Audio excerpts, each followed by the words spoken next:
మల్లె ఎదురు చూస్తే నదిలాగా మారనా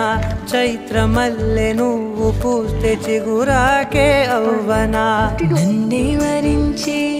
యువరాజును అంట నీ యువరాణి